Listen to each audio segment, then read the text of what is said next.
The whistle of the approaching train cut through the crisp autumn air like a knife, but it was the sudden pang of doubt in Virginia Peterson's heart that truly sliced her to the core.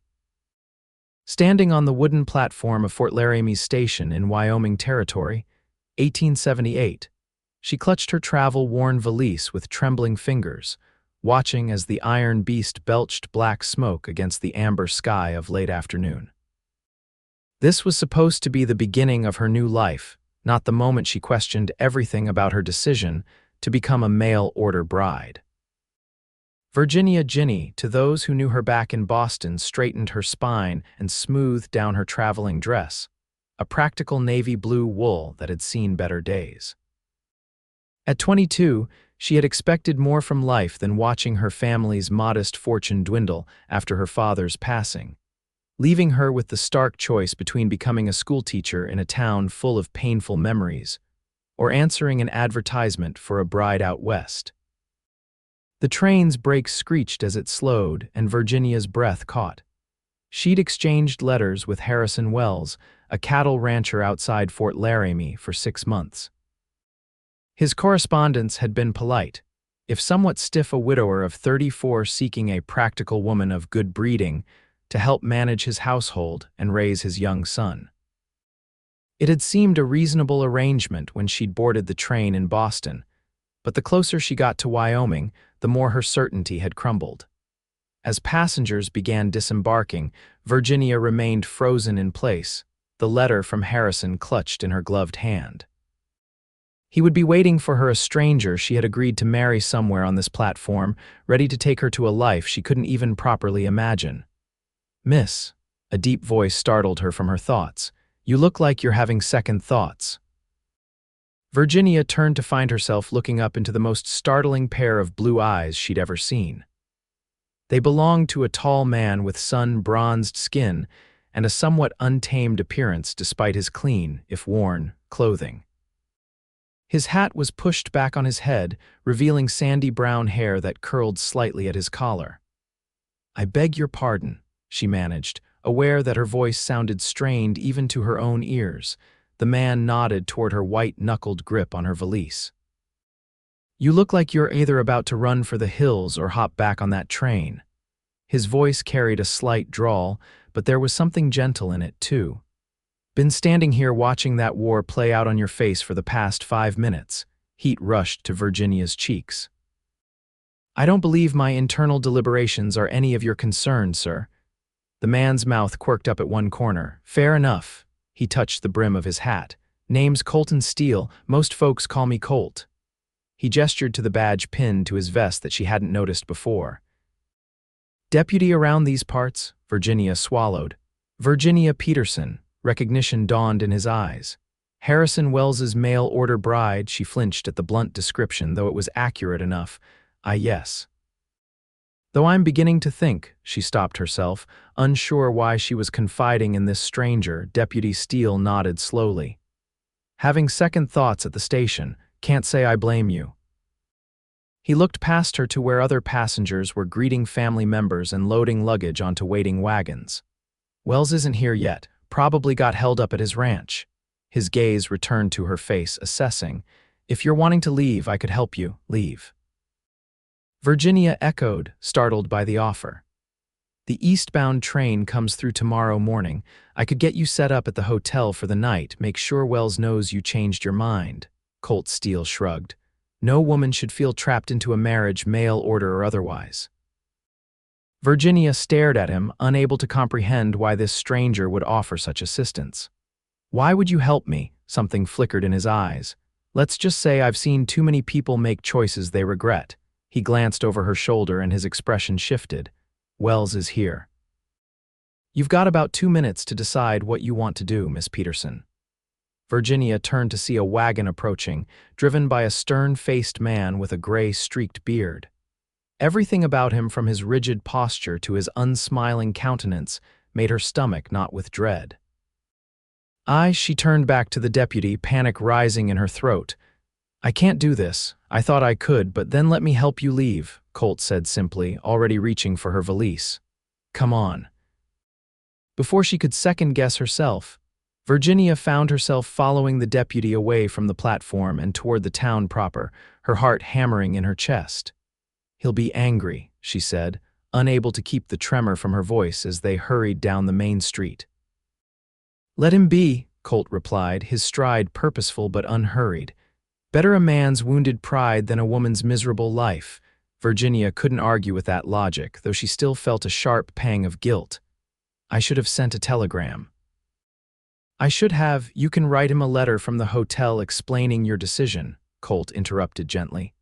"But right now, let's get you somewhere safe." The Fort Laramie Hotel was a two-story building that, while modest by Eastern standards, appeared clean and well-maintained. Colt nodded to the clerk as they entered. "Evening, Jasper. Need a room for Miss Peterson here. She's catching the eastbound train tomorrow." The older man behind the desk peered at Virginia over his spectacles. "Of course, Deputy. Thought you were meant to be meeting Harrison Wells, miss." Virginia felt her face flush. "There's been a change of plans." "I see." The clerk's expression remained neutral as he turned to retrieve a key. "Room 4, top of the stairs. Dinner's served until 7 in the dining room." "Put it on my account," Colt said, handing Virginia's valise to a young boy who appeared from a side door. "Jimmy'll show you up." Virginia's eyes widened. "Deputy Steele, I can't possibly allow you to. You can pay me back by writing that letter to Wells," Colt said firmly. "I'll come check on you in a couple hours. Make sure you're settled." Before she could protest further, the deputy tipped his hat and strode back out the door, leaving Virginia standing in the hotel lobby with the distinct feeling that her life had just veered wildly off course. The room was simple but clean, with a narrow bed, washstand, and small window overlooking the dusty main street of Fort Laramie. Virginia sat at the small writing desk, staring at the blank paper before her, struggling to find the right words to explain her sudden change of heart to a man she'd never met. "Dear Mr. Wells," she began, then stopped, uncertain how to continue. How did one politely renege on an agreement to marry? After several false starts, she managed to compose a letter expressing her sincere apologies and explaining that she had realized she was not suited to life as a rancher's wife. It was both true and incomplete. She left out the wave of panic that had overcome her at the station, the desperate urge to flee that had seized her when she saw his approaching wagon. She had just sealed the envelope when a knock came at her door. The clock on the bedside table showed it was just past 6. "Miss Peterson, it's Deputy Steele." Virginia opened the door to find Colt standing in the hallway, hat in his hands. He'd clearly made an effort to tidy himself up, his hair still damp from washing. "I thought you might appreciate some company for dinner," he said.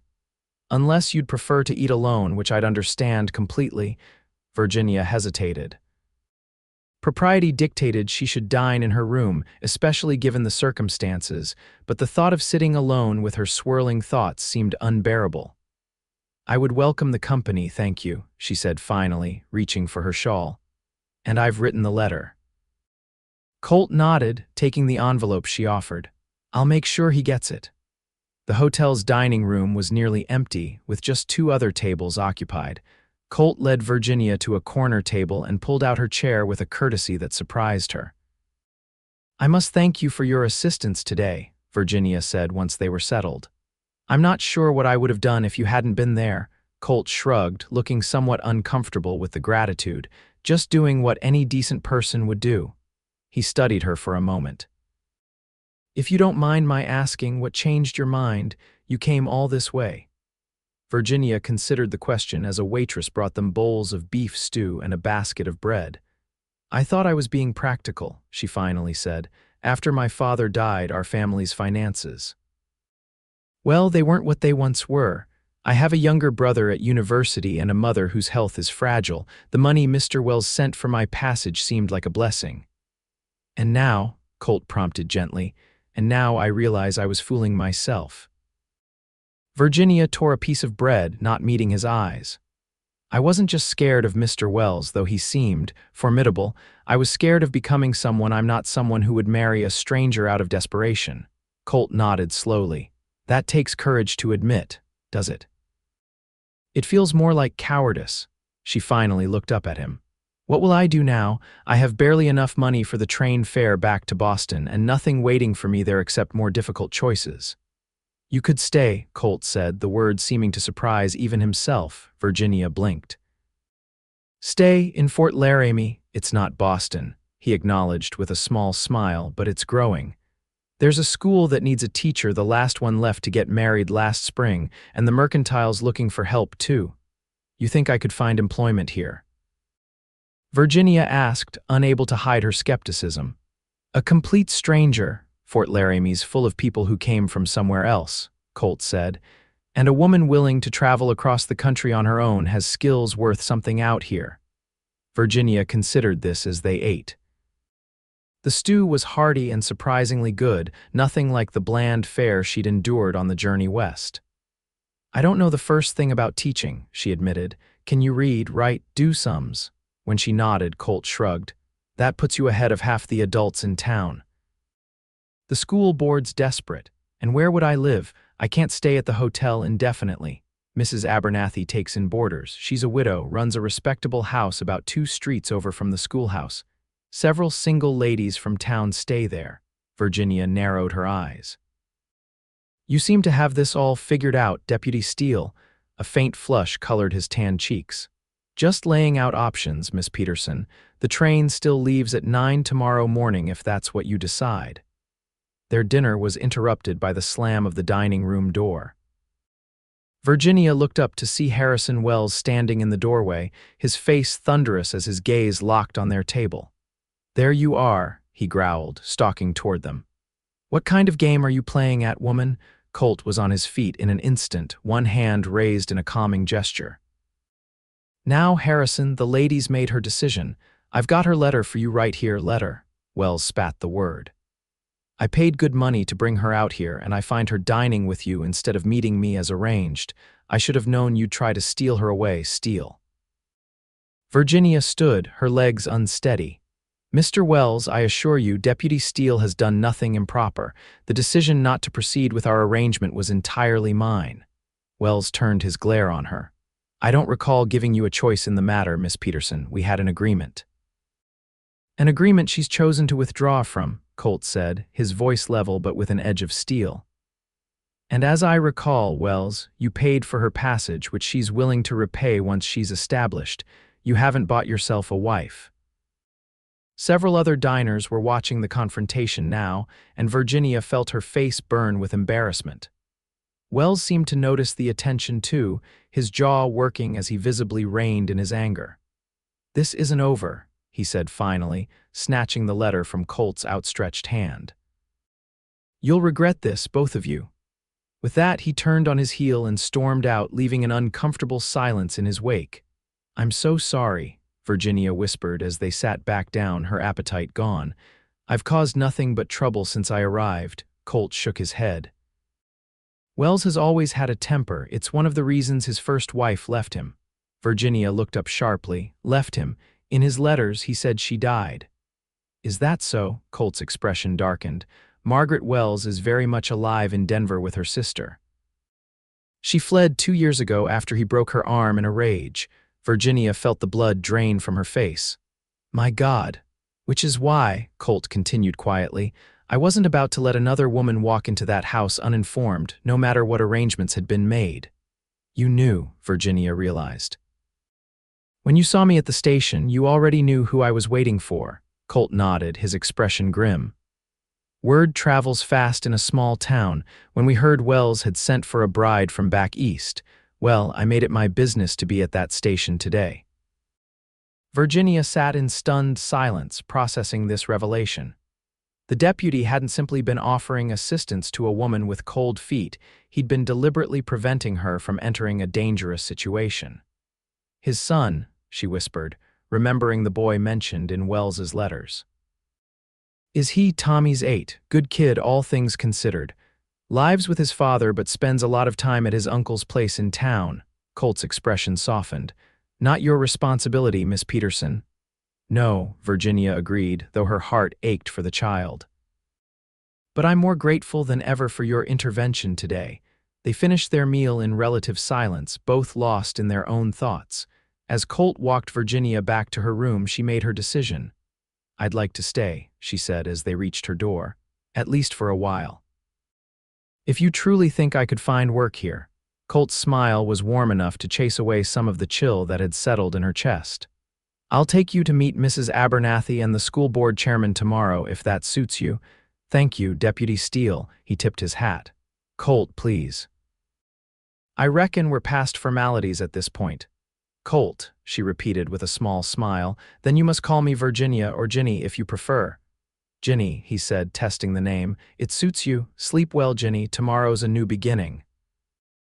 As she closed her door behind her, Virginia realized that for the first time since stepping off the train, the knot of dread in her stomach had loosened.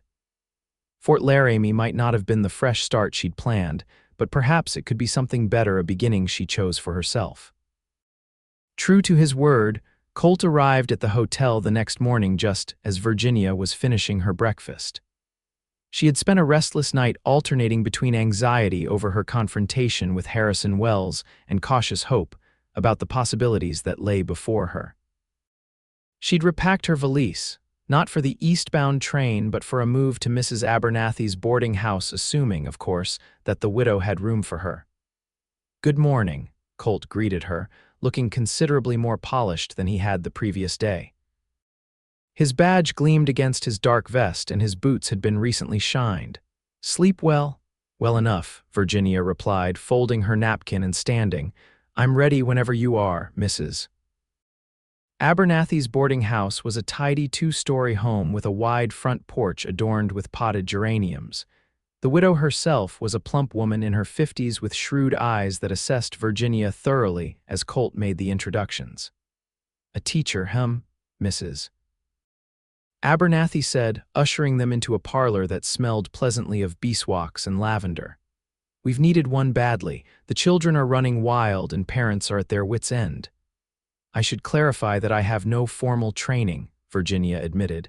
"I've tutored children, but Mrs. Abernathy waved away her concerns. "Can you control a room full of spirited youngsters? That's what matters most." Virginia thought of her younger brother and his friends, whom she'd often been tasked with supervising during her father's dinner parties. "I believe I can. Good enough for me. As for boarding, I have a lovely room on the second floor with a view of the mountains. $2 a week includes breakfast and dinner. Shared bath at the end of the hall. No gentlemen callers above the first floor and doors locked by 10. The rules were strict but fair, and the price reasonable enough that Virginia could manage until she secured employment. "That would be perfect, thank you." "Wonderful. You can move in today. Now, Deputy Steele, are you taking her to see Judge Hammond about the teaching position?" Colt nodded. "Headed there next. Good. Tell that old goat if he doesn't hire Miss Peterson immediately, he'll have me to answer to. The school's been closed too long already." Judge Hammond, the head of Fort Laramie's school board, was indeed elderly but sharp as a tack. He subjected Virginia to an impromptu examination of her knowledge in various subjects, nodding with increasing approval as she demonstrated her facility with literature, mathematics, and even some Latin. "Well, Miss Peterson, it seems you're more qualified than our last 3 teachers combined," he said finally. "The school term should have started 2 weeks ago. Can you begin tomorrow?" Virginia blinked. "Tomorrow." "I haven't any teaching materials prepared, or the schoolhouse has books and supplies. 28 students ages 6 to 16, give or take a few who'll drift in once word spreads we've reopened. Salary is $40 a month, paid at the end of each month. School runs from 8 to 3 Monday through Friday." It was happening so quickly that Virginia felt slightly dizzy. "Yes," she found herself saying. "Yes, I can start tomorrow." Judge Hammond's weathered face creased in a smile. "Excellent. Deputy Steele can show you to the schoolhouse so you can familiarize yourself with it today." As they left the judge's office, Virginia turned to Colt with wide eyes. "Did I just become a school teacher?" His laugh was warm and genuine. "Looks that way. Congratulations, Miss Peterson. You're now an employed resident of Fort Laramie." The schoolhouse was a single-room building with rows of simple desks facing a teacher's desk and blackboard. Bookshelves lined one wall and a pot-bellied stove stood in the corner. It was dusty from disuse, but otherwise well maintained. "It's charming," Virginia said, running her finger along the edge of the teacher's desk. "Though I'm terrified I'll disappoint everyone. These children deserve a proper education." "You'll do fine," Colt assured her. "Most of these kids have had spotty schooling at best.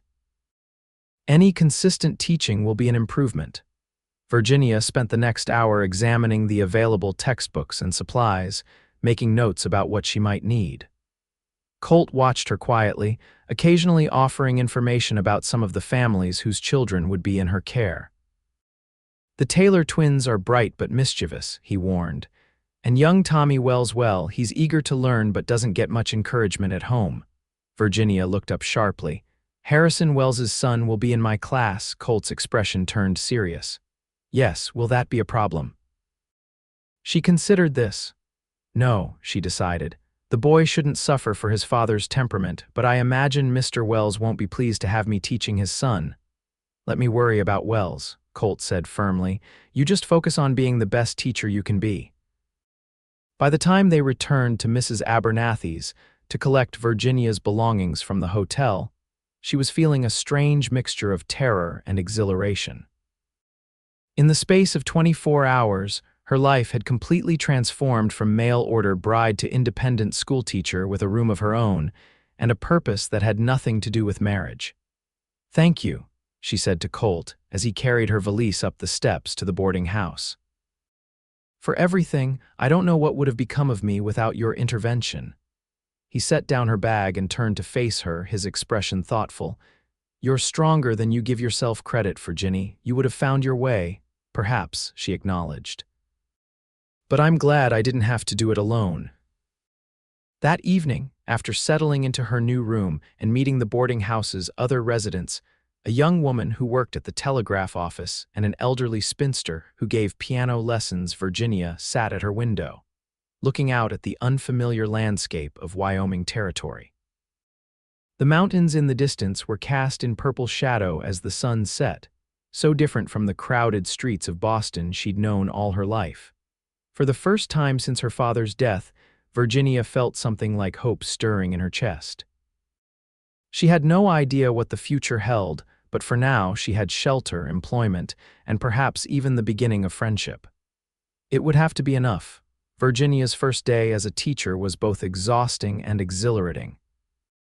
The students filed in that morning with expressions ranging from curiosity to outright skepticism, particularly from the older boys. She had spent half the night preparing a simple curriculum and organizing the classroom, and now stood at the front with what she hoped appeared to be confidence.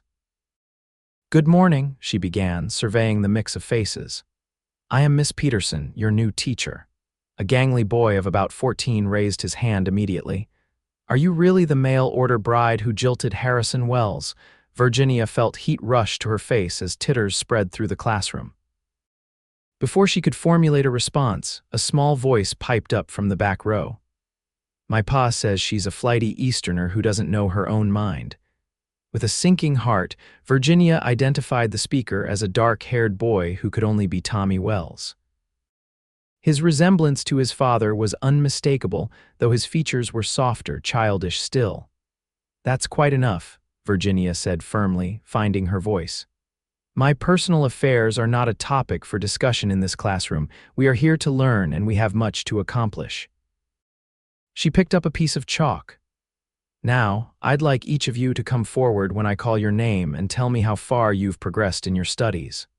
By midday, Virginia had separated the students into groups based on their abilities and set them to tasks appropriate to their levels. The younger children were practicing their letters, the middle group reading simple passages, and the older students working on mathematics problems. It was chaotic but productive, and Virginia found herself enjoying the challenge more than she had expected. During the lunch break, as the children scattered to eat the food they'd brought from home, Virginia noticed Tommy Wells sitting alone under a tree, methodically eating a sandwich. On impulse, she walked over to join him. "May I sit with you, Tommy?" she asked. The boy shrugged, not meeting her eyes. "I guess." Virginia settled beside him on the grass, smoothing her skirts.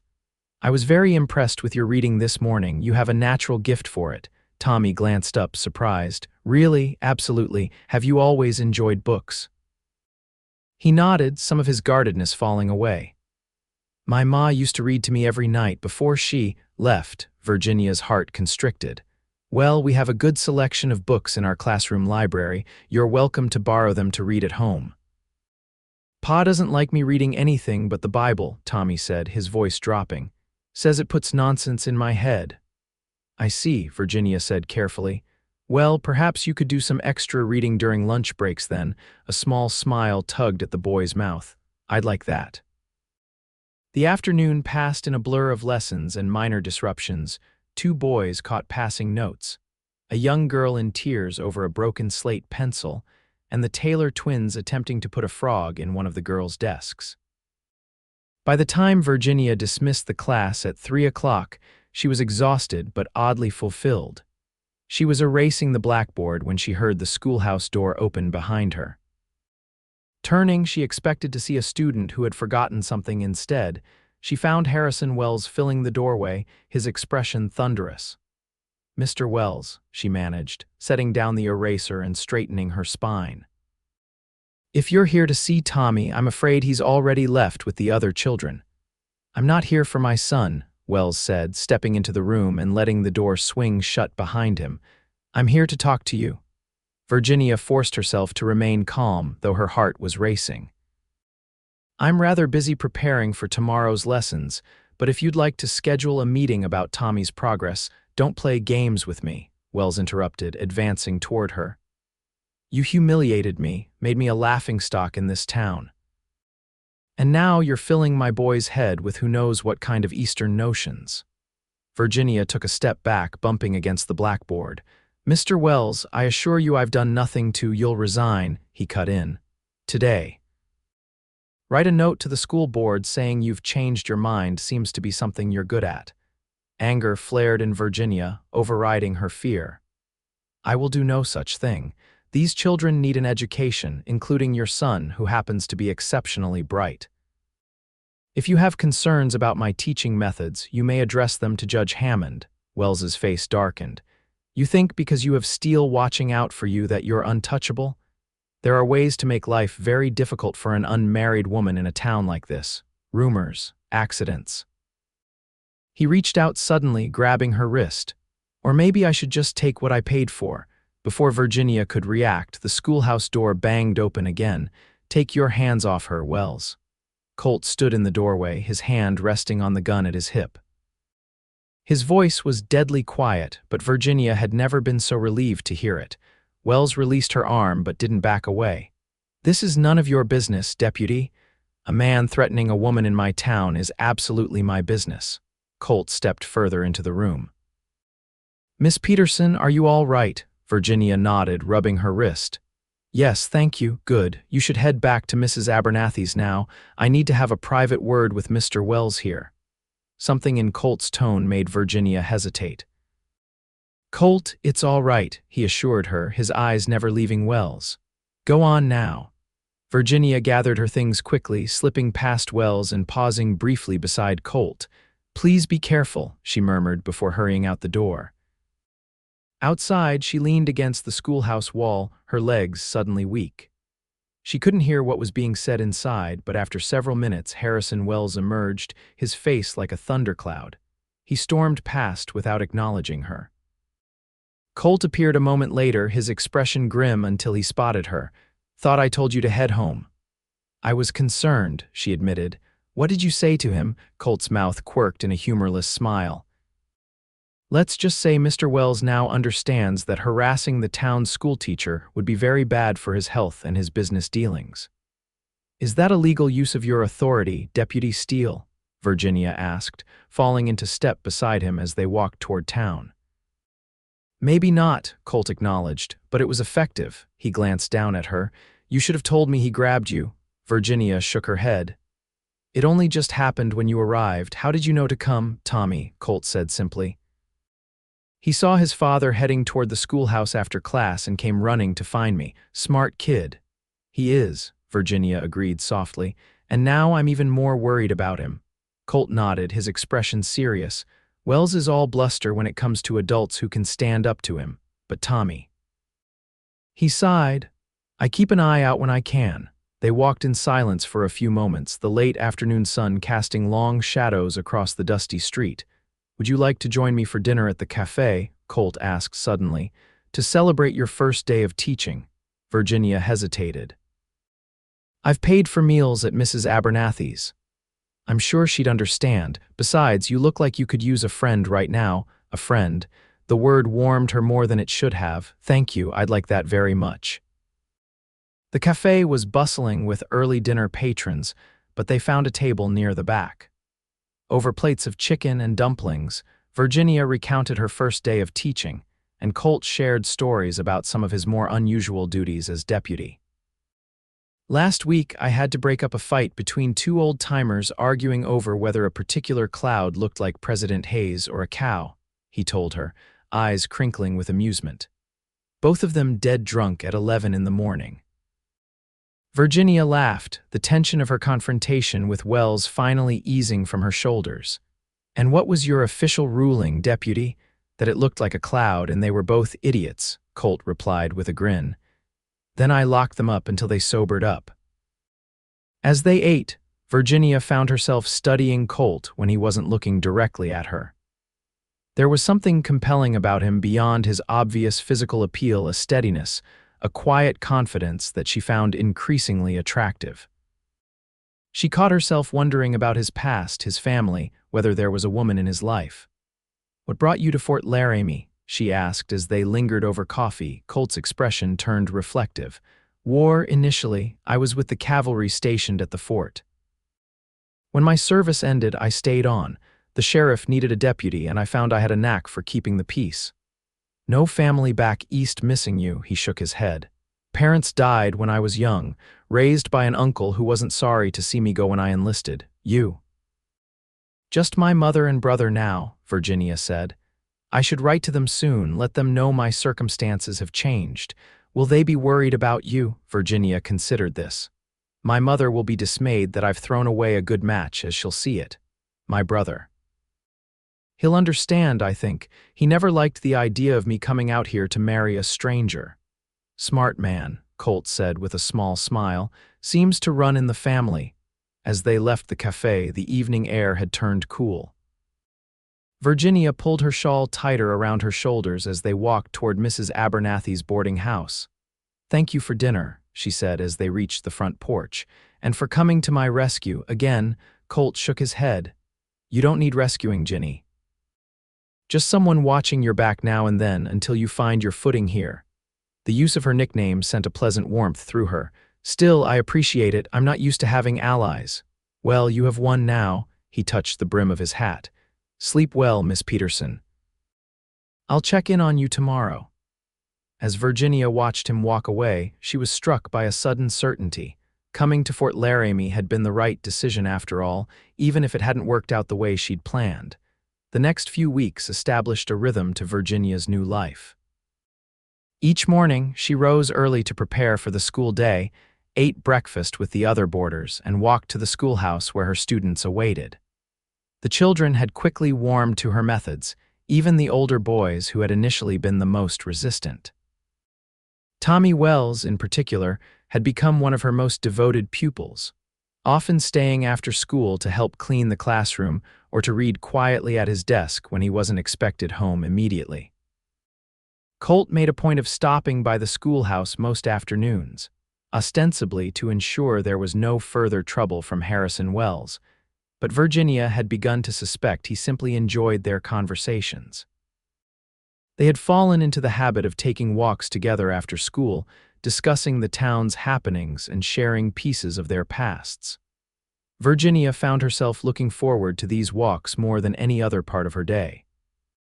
On a crisp Saturday in late October, Virginia was grading papers at the schoolhouse when Colt appeared in the doorway, dressed in casual clothes rather than his deputy's attire.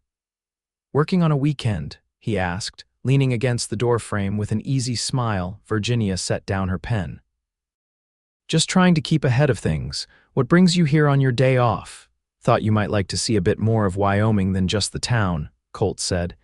"It's a beautiful day for a ride if you're interested." Virginia glanced down at her practical but decidedly unsuitable for riding skirt. "I don't have riding clothes." "Mrs. Abernathy mentioned you might say that. She left a split riding skirt with your landlady belonged to her daughter before she moved to Colorado." Colt's eyes twinkled. "Seems the whole town's conspiring to get you out enjoying yourself," Virginia laughed, touched by the gesture. "In that case, I'd be delighted to join you. Just let me finish marking these last few assignments." An hour later, dressed in the borrowed riding skirt and a warm jacket, Virginia met Colt at the livery stable. He had saddled 2 horses, his own chestnut gelding and a gentle-looking bay mare for her. "Have you ridden much before?" he asked as he helped her mount. "Not since I was a girl," Virginia admitted, settling into the saddle and taking the reins. "But I remember the basics." "Daisy here is steady as they come," Colt assured her, swinging up onto his own horse. "Just follow my lead." They rode out of town at an easy pace, following a trail that wound alongside the Laramie River. The October day was perfect, cool but sunny, with a sky so blue it almost hurt to look at it. The cottonwood trees along the riverbank had turned golden, their leaves shimmering in the breeze. "It's beautiful," Virginia said, drinking in the vastness of the landscape. After the crowded confines of Boston, the open spaces of Wyoming still took her breath away. "Different from what you're used to," Colt observed. "Very, but I find I like it more every day." She glanced over at him. "I never thought I'd say this, but I'm grateful that I had those second thoughts at the station that day." Colt's expression softened. "I'm grateful too, though for entirely selfish reasons." Virginia felt her cheeks warm at the implication in his words and tone. Their friendship had been developing into something more, though neither had put a name to it yet. There had been moments hands brushing as they walked, lingering glances, conversations that stretched into the evening that suggested Colt's feelings might mirror her own growing attachment. They rode for nearly an hour, Colt pointing out landmarks and sharing stories about the area's history. Eventually, they came to a small clearing overlooking the river, where Colt suggested they stop to rest the horses. "I brought provisions," he said, untying a saddlebag and spreading a blanket on a patch of sun-warmed grass. "Nothing fancy, just some bread, cheese, and apples, and this." He pulled out a small jar. "Mrs. Abernathy's honey," she insisted. "The conspiracy continues," Virginia laughed, settling onto the blanket and accepting the food he offered. "This is wonderful, Colt. Thank you for bringing me here." They ate in comfortable silence for a while, watching the river flow past and listening to the rustle of leaves in the gentle breeze. "Can I ask you something personal?" Colt said finally, his tone careful. Virginia nodded. "Of course." "Have you written to Harrison Wells's first wife, Margaret, in Denver?" The question surprised her. "No, why would I?" Colt picked up a blade of grass, twisting it between his fingers. "I thought you might want to know more about him, given your concern for Tommy." Virginia considered this. "I suppose I could write to her. Do you think she'd respond?" "She might, especially if she knew you were teaching her son." Colt hesitated, then added, "There's been talk that Wells is looking for another mail-order bride." Virginia's stomach tightened. "Already, but it's barely been a month since some men can't stand being alone or doing their own cooking and washing." Colt's expression darkened. "And Wells is the type who needs someone to control." "That poor woman, whoever she is," Virginia murmured, "and poor Tommy having to adjust to yet another stranger in his home." "You care about the boy," Colt observed. "I care about all my students," Virginia replied automatically, then sighed. "But yes, Tommy especially. He's so bright, so eager to please, but there's a wariness about him that breaks my heart. He flinches at loud noises, apologizes constantly for the smallest mistakes." Colt nodded grimly. "Signs I've seen too often." They lapsed into silence again, the pleasant mood of their picnic somewhat diminished. After a while, Virginia spoke again. "I've been thinking of writing to my brother, asking him to join me here after he finishes at university in the spring." Colt looked up, surprised. "You're planning to stay in Fort Laramie then?" "I am," Virginia said with certainty. "I enjoy teaching more than I ever expected to. I've made friends, and She hesitated, then met his eyes directly. There are other reasons I find myself increasingly attached to this place. Understanding dawned in Colt's eyes, followed by something warmer. He reached across the blanket, taking her hand in his. I'm glad to hear it, very glad. The moment stretched between them, charged with possibility. Then, with careful deliberation, Colt leaned forward and pressed his lips to hers in a gentle, questioning kiss. Virginia responded without hesitation, her free hand coming up to rest against his chest. When they broke apart, Colt was smiling, a mix of wonder and satisfaction in his expression. I've been wanting to do that for weeks, he admitted. What took you so long, Deputy Steele? Virginia teased, though her racing heart belied her light tone. Waiting for the right moment, making sure you were staying for the right reasons, not just running from what you left behind. His thumb traced circles on the back of her hand, and making sure Wells was well and truly out of the picture. The mention of Harrison Wells brought Virginia back to their earlier conversation. If he's seeking another bride, we should try to warn her somehow. I couldn't live with myself knowing another woman might suffer at his hands when I could have prevented it. Colt nodded slowly. We could contact the marriage broker in Denver who arranges these things. Let them know Wells's history. Would they listen? These arrangements are profitable for them, I imagine. Maybe not, but we have to try. He squeezed her hand. That's one of the things I admire about you, Ginny. You never stop caring, even when it would be easier to look the other way.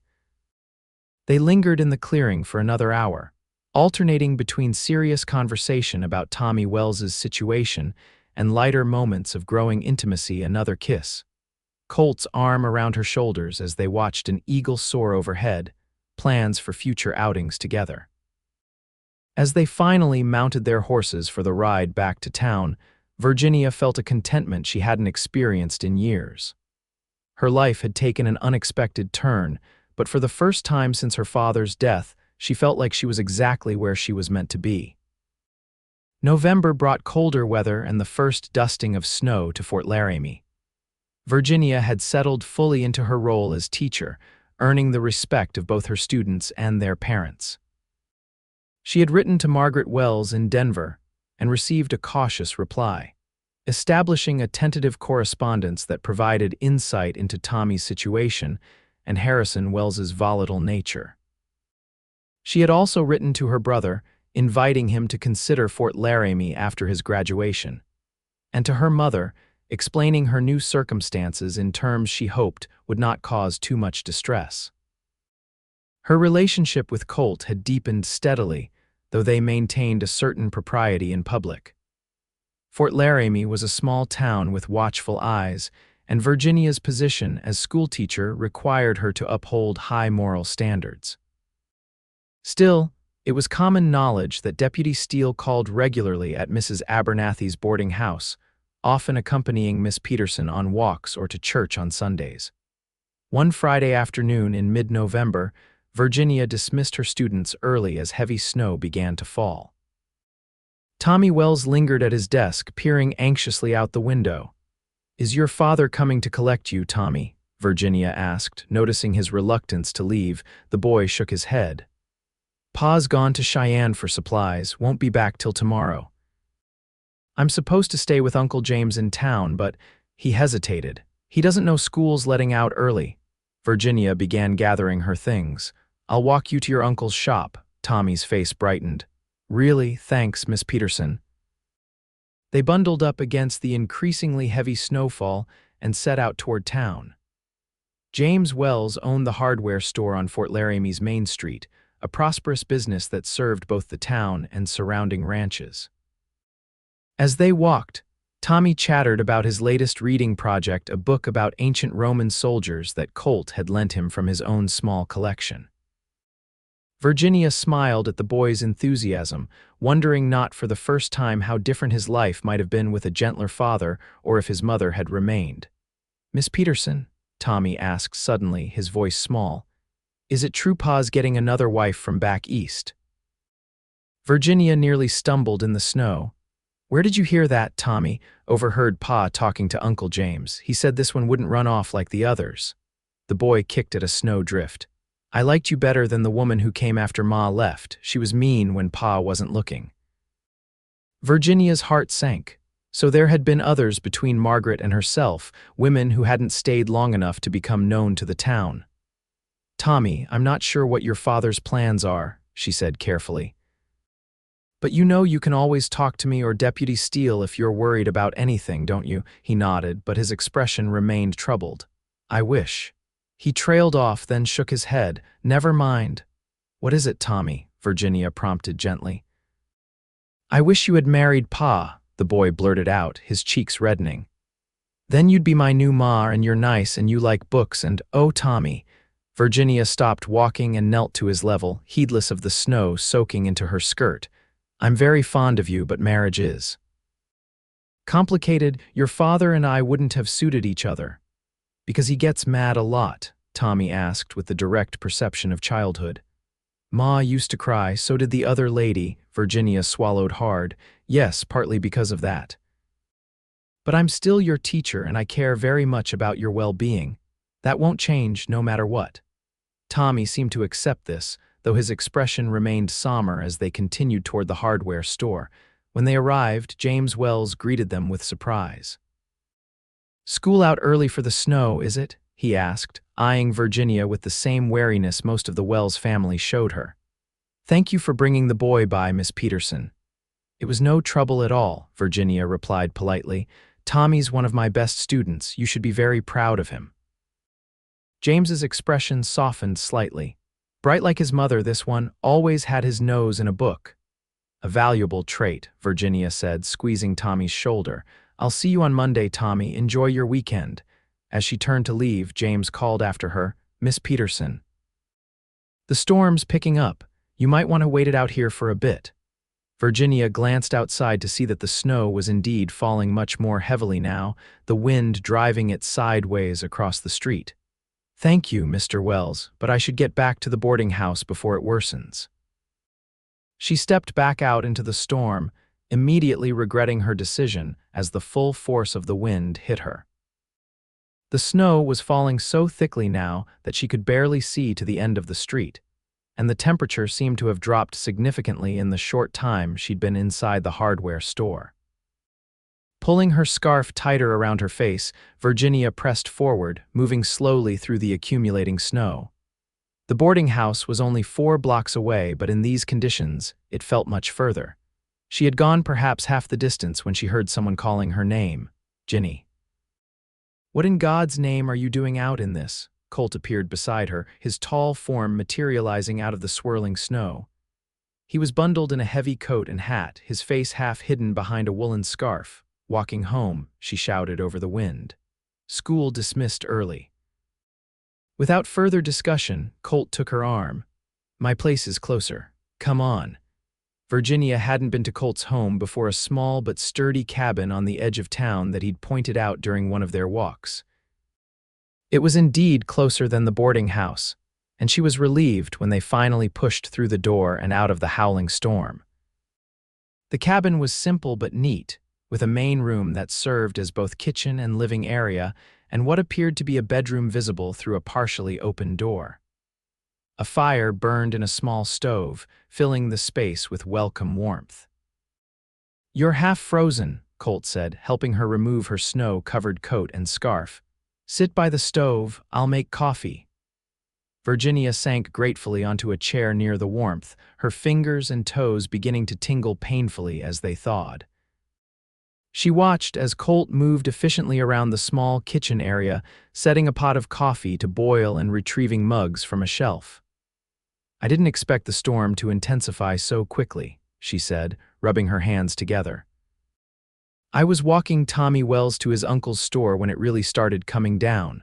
Colt glanced over, his expression turning serious. "Harrison's out of town then?" Virginia nodded. "In Cheyenne until tomorrow, according to Tommy." She hesitated, then added, "The boy mentioned something concerning. He said his father is bringing in another mail-order bride." Colt's jaw tightened as he poured the coffee. "I'd heard rumors." "Damn." He brought a steaming mug to Virginia. "Here, this will help." Their fingers brushed as she accepted the cup, and Virginia felt the now familiar warmth that had nothing to do with the coffee or the stove. "Thank you for rescuing me yet again," Colt smiled, pulling up another chair to sit beside her. "Becoming something of a habit, isn't it? Though I maintain you're perfectly capable of rescuing yourself most of the time." They sat in comfortable silence for a few minutes, listening to the wind howl outside and the occasional pop from the stove. "I should send word to Mrs. Abernathy," Virginia said eventually. "She'll worry when I don't return." "No one's going anywhere in this storm," Colt replied, glancing toward the window where snow was piling up rapidly. "But I imagine she'll figure you found shelter somewhere in town. Half the businesses will have people waiting out the blizzard." The implications of their situation began to dawn on Virginia. "How long do you think it will last?" "Hard to say. Could blow over by morning, or we could be in for a day or two." Colt's eyes met hers, concerned but steady. "I know this puts you in a compromising position, Ginny. I can sleep out here by the stove if it would make you more comfortable." Virginia considered this. She'd known Colt for nearly 2 months now, and while their relationship had progressed to include embraces and kisses, they had maintained certain boundaries. Being snowed in together overnight certainly pushed beyond those limits, at least in terms of appearances. "I trust you," she said finally, "and I'd rather not have you catch your death of cold sleeping on the floor when there's a perfectly good bed." Colt's eyebrows rose slightly. "Are you suggesting—" "I'm suggesting we're both adults who can share a space responsibly," Virginia interrupted, feeling heat rise to her cheeks that had nothing to do with the stove. "Nothing more, nothing less." A smile tugged at the corner of Colt's mouth. "As always, Miss Peterson, your practical nature prevails." As the afternoon wore on, the storm showed no signs of abating. Colt prepared a simple but hearty dinner from his supplies: beans, bacon, and cornbread, and they ate at his small table. Discussing the upcoming Christmas program Virginia was planning for the school and Colt's recent efforts to organize a proper town council for Fort Laramie. "This place is growing," he observed, pushing his empty plate aside.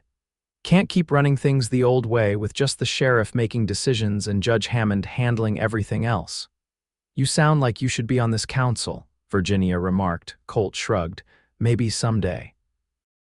For now, I'm content being the sheriff's right hand." He paused, studying her face. "What about you? Still happy with your decision to stay?" "More than happy," Virginia answered honestly. "Teaching fulfills me in a way I never expected, and Fort Laramie." She smiled.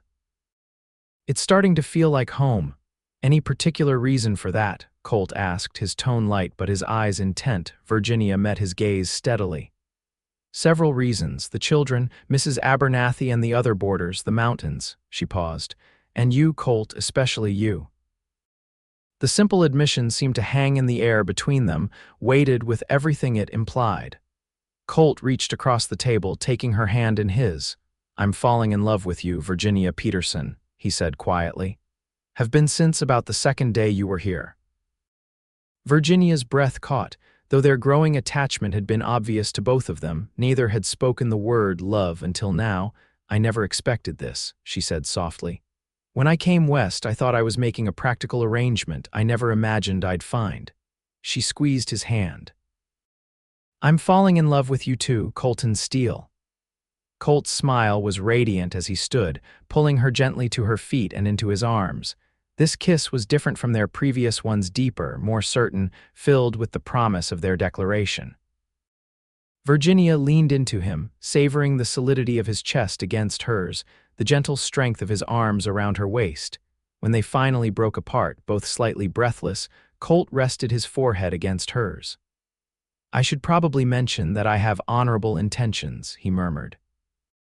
"In case that wasn't clear," Virginia laughed softly. "I never doubted it for a moment." Outside, the blizzard raged on, but within the small cabin, Virginia had never felt more secure.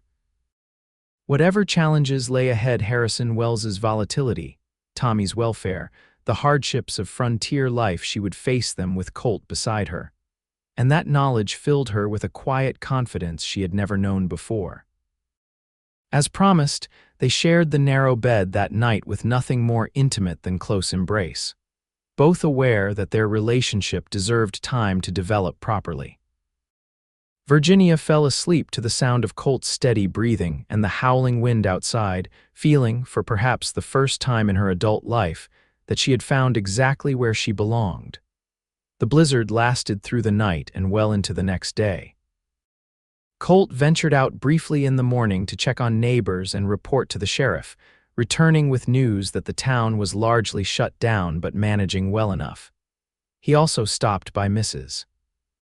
Abernathy's to inform her of Virginia's whereabouts, returning with a change of clothes that the landlady had packed with what Virginia suspected was knowing amusement. "She seemed remarkably unconcerned about your reputation," Colt reported as he shook snow from his coat. "Said something about time and too much propriety being bad for the soul." Virginia laughed, accepting the small bundle of clothing. "Mrs. Abernathy has made her opinions on my single status quite clear.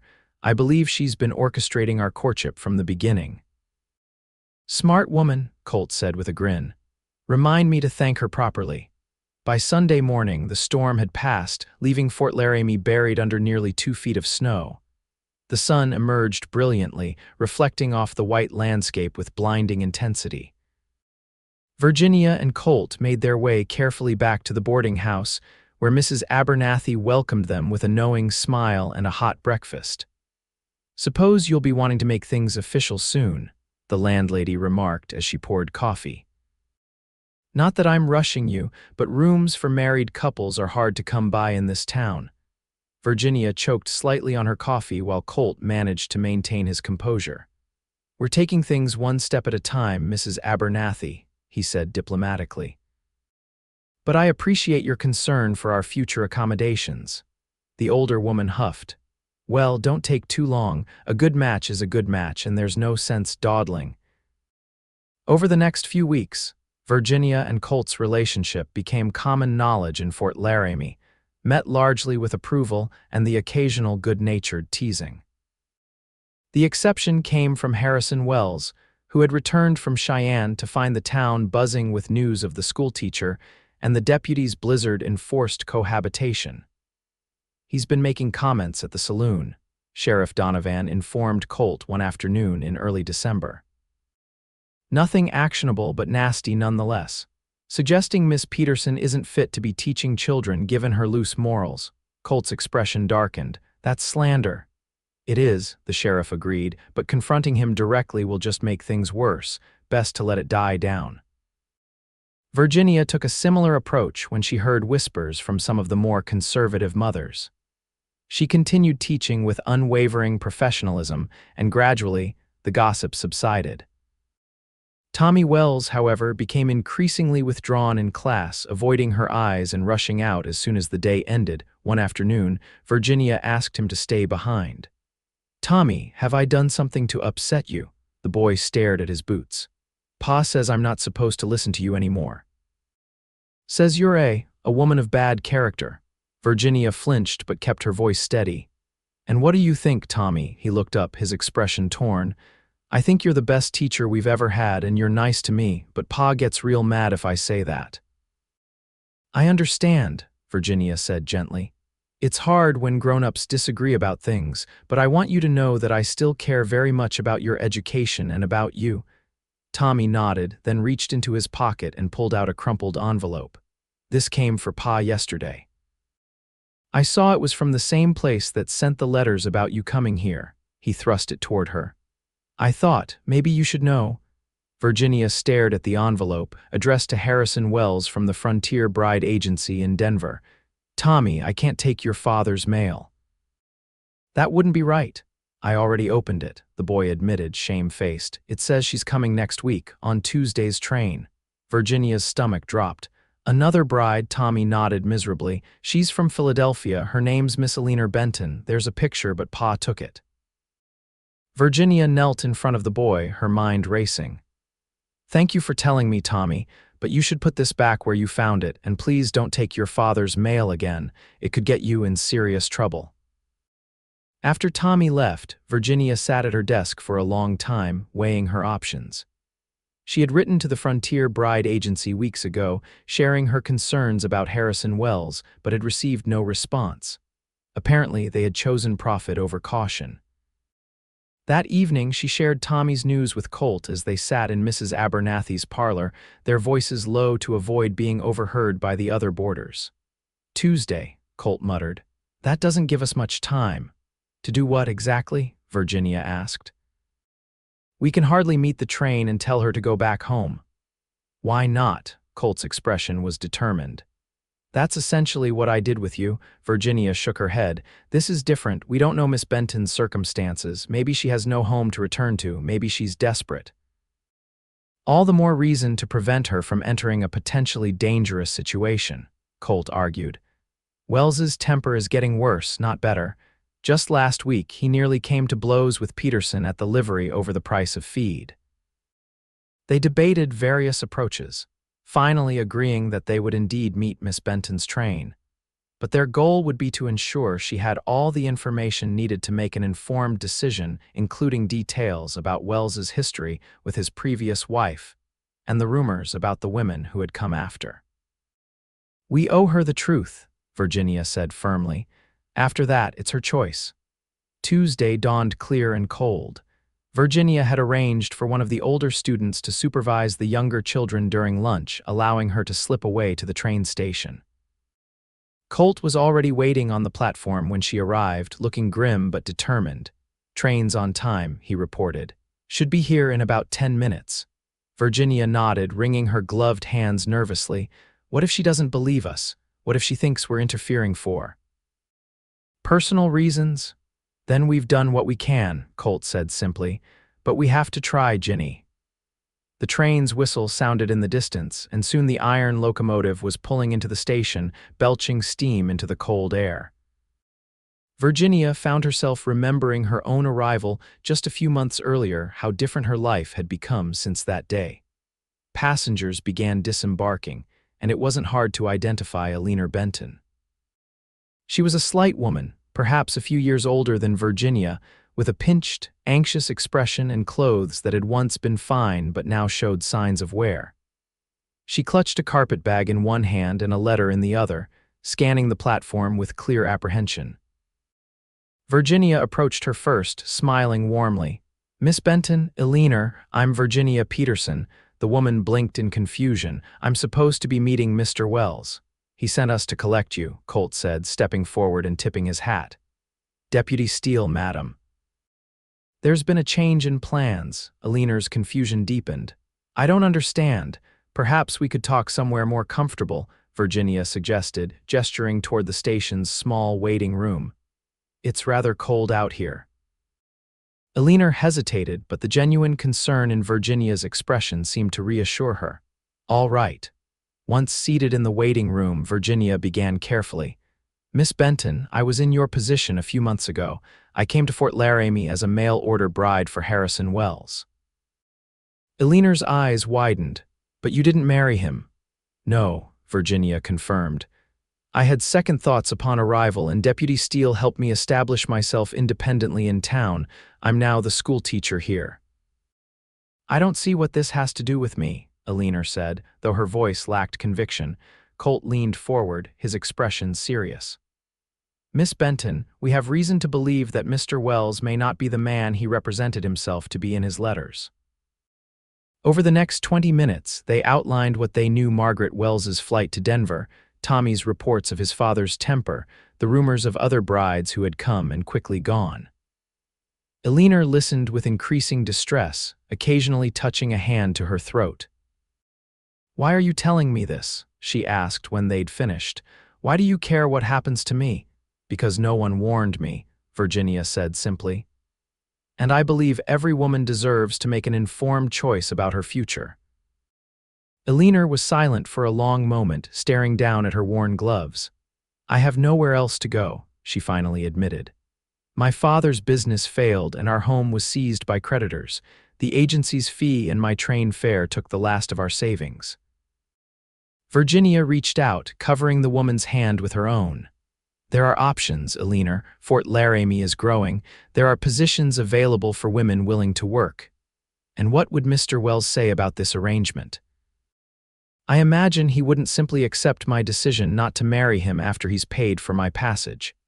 Let me worry about Wells, Colt said, his tone leaving no room for argument. Eleanor's eyes moved between the two of them, finally settling on Virginia. You two are, together. Virginia nodded, a small smile touching her lips. We are another unexpected outcome of my journey west, something resolved in Eleanor's expression. I've never had much luck with men, Miss Peterson, and I've never been one to believe in fairy tales, but I did hope. She sighed. Well, it doesn't matter what I hoped. The reality is what it is. She straightened her shoulders. I appreciate your candor. Now, what are these positions you mentioned? Relief washed over Virginia. The hotel needs a manager for their dining room. The current one is leaving to join her daughter in California after Christmas, and Dr. Wilson has been seeking a nurse's assistant for months. I have some experience with nursing, Eleanor said, her voice strengthening slightly. I cared for my mother before she passed. Perfect, Colt said, standing. We can speak to the doctor this afternoon. In the meantime, let's get you settled at the hotel. As they left the station, Virginia noticed Harrison Wells's wagon approaching in the distance. We should hurry, she murmured to Colt, who nodded grimly. They managed to escort Eleanor to the hotel and secure her a room before Wells reached the station. When he found no bride waiting for him, the entire town soon heard of his rage. He stormed into the sheriff's office, demanding to know what had happened to Miss Benton, only to be informed that the lady had decided to accept alternative employment in Fort Laramie and would not be requiring his matrimonial services. The confrontation that followed tested even Sheriff Donovan's considerable patience, but Wells eventually stormed out, his threats of legal action ringing hollow in the face of the simple fact that Eleanor Benton was a free woman entitled to make her own choices. That evening, Virginia sat with Eleanor in the hotel's small parlor, helping her draft a letter to the Frontier Bride Agency demanding a refund of Wells's payment, which Eleanor intended to use to repay him directly, thus severing any obligation between them. He'll still be angry, Eleanor observed, signing her name with a flourish. Men like that don't take rejection well. No, Virginia agreed, but the sheriff and Deputy Steele are aware of the situation, and Fort Laramie is protective of its own. Eleanor smiled faintly. Am I one of its own now? You are if you choose to be, Virginia said warmly. The West offers new beginnings for those brave enough to seize them. As she walked back to the boarding house that night, Virginia reflected on how much had changed since her own arrival. She had come seeking security through marriage, only to find it instead through her own abilities and the community that had welcomed her. And she had found love not in a carefully arranged match, but in the unexpected kindness of a deputy who had offered her a choice when she needed it most. Colt was waiting for her on Mrs. Abernathy's porch, his breath visible in the cold December air. Eleanor settled in all right, Virginia nodded, accepting his offered arm as they began their customary evening walk. Dr. Wilson was impressed with her knowledge of basic medical care. He's offering her the position starting tomorrow with a room above his office. Good, one less thing to worry about. Colt guided her toward the town square where Fort Laramie's first Christmas tree had been erected, decorated with paper ornaments made by Virginia's students. I spoke with the sheriff about Wells. He's on notice any trouble and he'll face serious consequences. Will that be enough? Virginia asked, thinking of Tommy. He seemed so angry when I saw him in town this afternoon. It will have to be for now. Colt stopped walking, turning to face her in the glow of the lanterns that illuminated the tree. But there's something else we could do that might help in the long run. Virginia raised an eyebrow. Oh, marry me, Colt said simply. Virginia stared at him, momentarily speechless. That's your solution to Harrison Wells's temper? Marriage, Colt laughed, the sound rich in the quiet evening. No, that's my solution to being desperately in love with you. But it would have the added benefit of making us a family that could potentially offer Tommy a stable home if things with his father continue to deteriorate. You've thought about this, Virginia said softly, her heart racing. Every day since the blizzard, Colt admitted. Maybe before. I know it hasn't been very long, but Virginia silenced him with a kiss, rising on her toes to reach his lips. When she pulled back, they were both smiling. Yes, she said. Yes, I'll marry you, Colton Steele. He pulled her close, his expression joyful in the lantern light. I don't have a ring yet. I don't need a ring, Virginia interrupted. I just need you. Their kiss was witnessed only by the silent Christmas tree and the stars overhead, but by the next morning, news of their engagement had spread throughout Fort Laramie. Mrs. Abernathy was beside herself with satisfaction, and Virginia's students presented her with a bouquet of paper flowers they had hastily constructed during their arithmetic lesson. Even Judge Hammond offered his congratulations, along with a wedding gift, a small plot of land on the edge of town where, he suggested, a house could be built come spring. Town needs its teachers and deputies properly settled, he said gruffly.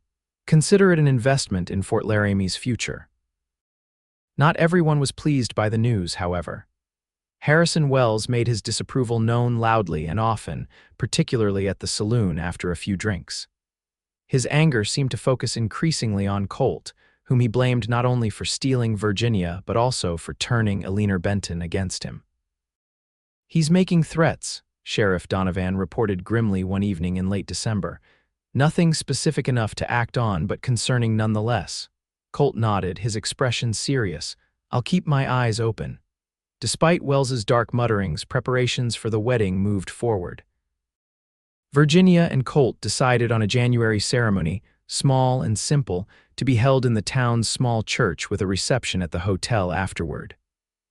Eleanor Benton, now settling comfortably into her role at the doctor's office, offered to help with arrangements, and Mrs. Abernathy took charge of the wedding supper with formidable enthusiasm. Christmas came and went, marked by the school pageant Virginia had organized and a quiet dinner with Colt at the boarding house. He presented her with a simple but elegant gold band for their upcoming wedding, explaining that it had belonged to his mother. It's beautiful, Virginia said as he slipped it onto her finger, and all the more precious for its history. The new year arrived with fresh snow and increasing excitement about the wedding, now just 2 weeks away. Virginia was leaving the schoolhouse one afternoon, arms full of papers to grade, when she noticed Tommy Wells waiting by the steps, shifting nervously from foot to foot. Tommy. Is everything all right? The boy glanced around as if making sure they were alone. Pa's been drinking a lot, he said in a rush, and talking about Deputy Steele, bad talk. Virginia set down her papers on the step. What kind of bad talk, Tommy, saying he's going to teach him a lesson? That no one makes a fool of Harrison Wells twice. The boy's eyes were wide with fear. This morning he was cleaning his rifle. A chill that had nothing to do with the January air ran through Virginia. Thank you for telling me, Tommy. You did the right thing. She hesitated. Is there somewhere safe you can go? Your uncle's, perhaps, Tommy nodded. Uncle James said I could stay with him anytime. Pa doesn't care much where I am these days. Go there now, Virginia urged. I need to find Deputy Steele right away. As Tommy hurried toward town, Virginia gathered her papers and followed at a quick pace, her mind racing.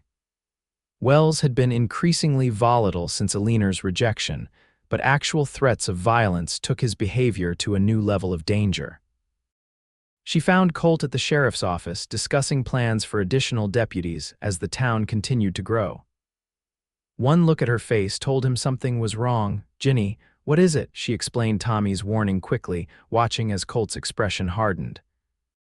Sheriff Donovan listened with growing concern. We need to bring him in, the sheriff decided. Threatening a law officer is serious business. Let me talk to him first, Colt suggested. Man to man, maybe I can defuse this without escalating things.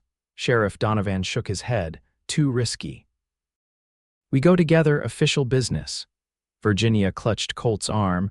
Please be careful, both of you. Colt covered her hand with his. Always am. Why don't you wait at Mrs. Abernathy's? I'll come by as soon as this is settled. Virginia nodded reluctantly, though every instinct urged her to stay close. As she watched the two lawmen head toward the Wells Ranch outside town, she sent up a silent prayer for their safe return. The confrontation with Harrison Wells did not go as planned. When the sheriff and deputy arrived at his ranch, they found him already deep in his cups, a rifle across his lap as he sat on his porch. What started as an attempt at reasonable conversation quickly degenerated as Wells became increasingly belligerent, finally raising his weapon and forcing the lawmen to take cover. "Wells, put down the gun," Sheriff Donovan called from behind their hastily established position by the barn. "This doesn't need to end badly, too late for that," Wells shouted back. "Steele's turned the whole town against me, stole what was mine." Colt's jaw tightened. "No one stole anything from you, Wells. Virginia made her own choice, and so did Miss Benton." Another shot rang out, splintering wood near Colt's head. "Women don't get to make choices," Wells roared. "They do as they're told." The standoff continued for nearly an hour, with Wells growing increasingly erratic. Just as the sheriff was preparing to attempt rushing the house, a small figure appeared from the trees behind the ranch. "Tommy," Colt breathed, spotting the boy. "What the hell is he doing here?" Before either lawman could react, Tommy had approached the porch, calling out to his father. Wells turned, momentarily distracted, and in that instant, Colt sprinted from cover, tackling Wells to the ground before he could bring his weapon to bear again. The ensuing struggle was brief but violent. Wells fought with the desperate strength of a drunken man, but Colt's training prevailed. By the time Sheriff Donovan reached them, Colt had disarmed Wells and pinned him face down on the porch. "It's over, Wells," the sheriff said, quickly applying handcuffs to the subdued man. "You're under arrest for threatening an officer and attempted murder." Tommy stood frozen at the edge of the porch, his young face a mask of confusion and fear. Colt, bruised but otherwise unharmed, approached the boy carefully. "You shouldn't be here, Tommy. I thought you were staying with your uncle." "I was," the boy whispered. "But then I heard in town that you and the sheriff were coming out here, and I was afraid." He swallowed hard, looking at his father, who was now being hauled to his feet by the sheriff. "I was afraid Pa would do something bad." Colt placed a gentle hand on Tommy's shoulder. "You were very brave, but also very foolish. You could have been hurt. Is Pa going to jail?" Colt exchanged a glance with the sheriff, who nodded grimly. "Yes, son, for quite some time, I expect." Tommy's face crumpled. "Where will I go?" "Your Uncle James, for now," the sheriff said. "And we'll send word to your mother in Denver. It's time she knew what's been happening here." The news of Harrison Wells's arrest spread quickly through Fort Laramie, Virginia, who had been waiting anxiously at Mrs. Abernathy's boarding house nearly collapsed with relief when Colt appeared at the door, sporting a bruised cheek but otherwise unharmed. "It's over," he told her as she flew into his arms. "Wells is in custody. He'll face charges for attempted murder of a law officer, among other things." "And Tommy?" Virginia asked, drawing back to examine Colt's injured face, "with his uncle for now." "Sheriff sent a telegram to Margaret Wells in Denver. Given the circumstances, she may be willing to take custody of her son again." Over the next few days, the full story emerged. Wells's drinking had worsened steadily since Alina Benton's rejection, exacerbated by financial troubles at his ranch and his growing isolation from the community. The attack on Colt had been premeditated, fueled by a twisted belief that the deputy was responsible for all his misfortunes.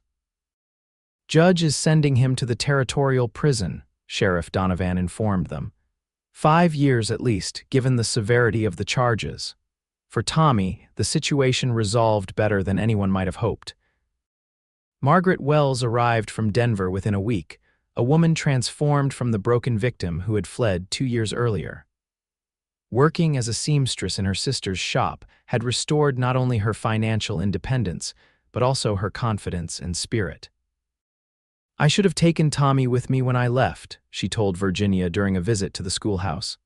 "But I was afraid Harrison would track us down. I had to get strong enough to protect him first." "He's a remarkable boy," Virginia said warmly, "resilient and intelligent." "You should be very proud." Margaret smiled, though there was sadness in her eyes. "I am, and I'm grateful to you and Deputy Steele for looking out for him when I couldn't." Tommy would be returning to Denver with his mother after the trial, a prospect that filled him with both excitement and apprehension. Virginia promised to correspond with him regularly and to send books for his continued education. And you'll still get married. Tommy asked anxiously during his last day of school in Fort Laramie. You and Deputy Steele, Virginia smiled, touched by his concern. Yes, Tommy, the wedding is this Saturday. The boy nodded with satisfaction. Good, you should be happy, and maybe. He hesitated, then continued shyly, maybe someday I can come visit you. If Ma says it's okay, we would love that, Virginia assured him. You'll always be welcome in our home. The wedding took place as planned, a simple but joyful affair in Fort Laramie's church. Virginia wore a new dress of deep blue silk, a collaborative gift from Mrs. Abernathy and Alina Benton, who had become fast friends despite their different backgrounds. Colt, resplendent in a new suit, could barely take his eyes off his bride as Judge Hammond performed the ceremony. I never expected to find you, Colt said during their vows. A woman brave enough to change her mind at the last minute, smart enough to build a new life on her own terms, and generous enough to still care about a troubled boy who needed help. You've made Fort Laramie a home for me in ways I never imagined possible. Virginia blinked back tears as she responded. You offered me a choice when I needed it most, and then you gave me the space to make my own way. I came west seeking security, but found something far more precious: true partnership and love. I promise to stand beside you through whatever challenges life brings, just as you've stood beside me. As they exchanged rings and shared their first kiss as husband and wife, the small church erupted in applause and cheers. Tommy Wells, sitting with his mother in the front pew, clapped the loudest of all. The reception at the hotel was a town-wide celebration, with seemingly every resident of Fort Laramie in attendance. Alina Benton caught the bouquet, blushing furiously as Dr. Wilson smiled approvingly from across the room. Sheriff Donovan made a toast to the deputy who can't help rescuing damsels, and the schoolteacher who proved she didn't need rescuing after all. As the evening wound down, Colt led Virginia onto the dance floor for one last waltz before they departed for their wedding night. The construction of their house on Judge Hammond's gifted land would begin in spring, but for now they had taken rooms at the hotel for a brief honeymoon before returning to Colt's cabin, which they would share until their home was ready. Happy Mrs. Steele. Colt murmured as they moved slowly to the music. Virginia smiled up at her husband, her heart full. Completely, though I'm still getting used to the name. You'll have time, he promised. A lifetime. As they said their goodbyes and prepared to leave, Tommy approached them, shifting nervously from foot to foot. Mrs. Steele, I made this for you. He handed Virginia a small, crudely wrapped package. Inside was a wooden carving of a schoolhouse, simple but recognizable, with tiny figures that represented a teacher and her students. Tommy, it's beautiful, Virginia said, genuinely touched. Did you make this yourself? The boy nodded proudly. Uncle James showed me how. So you wouldn't forget me when I go to Denver. We could never forget you, Tommy, Colt assured him, resting a hand on the boy's shoulder. You'll always be part of our story. Later that night, as Virginia and Colt lay wrapped in each other's arms in the quiet of their hotel room, she reflected on the extraordinary journey that had brought her to this moment. 6 months ago, she had stepped off a train in Fort Laramie with second thoughts and a desperate desire to flee. Now she couldn't imagine being anywhere else. What are you thinking about? Colt asked, his fingers tracing lazy patterns on her bare shoulder. About that day at the station, Virginia replied. When you said, then let me help you leave, Colt chuckled softly. Best decision I ever made, offering to help a beautiful stranger escape an unwanted marriage. And now look at us, Virginia said, lifting her head to kiss him tenderly. Perhaps I should thank Harrison Wells someday. If not for his advertisement, I would never have come west at all. Let's not go that far, Colt said dryly, but I am grateful that fate brought you to Fort Laramie, second thoughts and all. Virginia settled back against her husband's chest, listening to the steady beat of his heart. As am I, as am I. Epilogue 5 years later, the spring morning was bright and clear, as Virginia Steele stood on the porch of her home, watching her 3-year-old son, James, chase butterflies in the garden she had painstakingly cultivated. The house that Judge Hammond's land grant had made possible had expanded over the years, first to accommodate their marriage, then to welcome their son. And now with a new nursery being prepared for the baby due in late summer. Fort Laramie had grown too.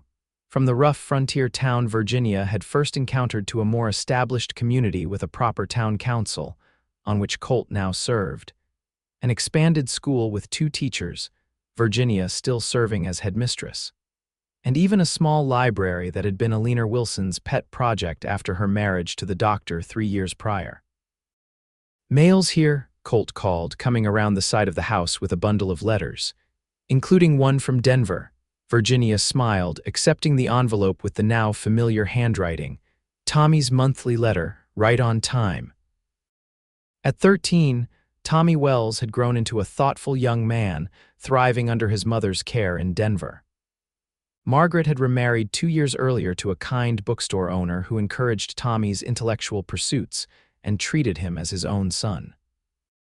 Their letters, which arrived faithfully each month, were filled with news of school achievements, books read, and adventures in the growing city. "He mentions they might visit this summer," Virginia said as she scanned the letter. "His stepfather has business in Cheyenne, and they thought they might continue on to Fort Laramie for a few days." Colt smiled, settling into the porch chair beside her with their son now climbing onto his lap. "That would be nice. It's been too long since we've seen them." The last visit had been 2 years ago, when Tommy had spent a month of his summer vacation with them, helping Colt with various projects around town and assisting Virginia in organizing the school library. The boy who had once lived in fear of his father's temper had blossomed into a confident, kind-hearted young man with dreams of becoming a teacher himself someday. "Harrison was released last year," Virginia said quietly, folding the letter. "Tommy mentions it here. Apparently he's moved to California, no attempt to contact either of them." Colt nodded, his expression thoughtful. "Probably for the best." He bounced James on his knee, making the boy giggle. "Some men aren't meant to be fathers." Virginia reached over to smooth their son's unruly hair, so like his father's. "And some are born for it." The sound of an approaching wagon drew their attention to the road. Alina Wilson waved from the driver's seat, her own young daughter secured beside her. "School board meeting's been moved up an hour," she called as the wagon stopped before their house. "Dr. Wilson's been called to a birth out at the Peterson ranch, so he can't attend later." "I'll be ready in just a moment," Virginia called back, standing and handing the letters to Colt. "Can you go?" Colt said with a smile. "We'll be fine, won't we, James?" The boy nodded enthusiastically, always happy for time alone with his father. Virginia quickly gathered her notes for the meeting and kissed them both before joining Alina in the wagon. As they drove toward town, Alina glanced at her with a knowing smile. "You're positively glowing, Virginia. When are you going to announce the news officially?" Virginia laughed, resting a hand on her still flat stomach. "At the end of the school year, most likely. I'll need to find a temporary replacement for the fall term. Life has a way of working out, doesn't it?" Alina mused as they passed the spot where the train station had once stood, now replaced by a larger, more modern structure as the railroad had expanded. "When I stepped off that train 5 years ago, I was terrified, and now look at us both married to good men with children and careers. All because we had the courage to choose our own paths," Virginia agreed, even when it meant changing course at the last minute. As they approached, the schoolhouse also expanded now, with 2 classrooms and a small library. Virginia caught sight of the mountains in the distance, their peaks still snow-capped even in spring. She thought, as she often did, of that first day in Fort Laramie, standing on the platform with her valise clutched in trembling hands, paralyzed by doubt and fear. "Then let me help you leave," Colt had offered. Such simple words, but they had changed everything. Not by leading her away, as she had first thought, but by giving her the freedom to stay on her own terms, to build a life rich with purpose, love, and belonging, to transform a moment of uncertainty into a lifetime of joy.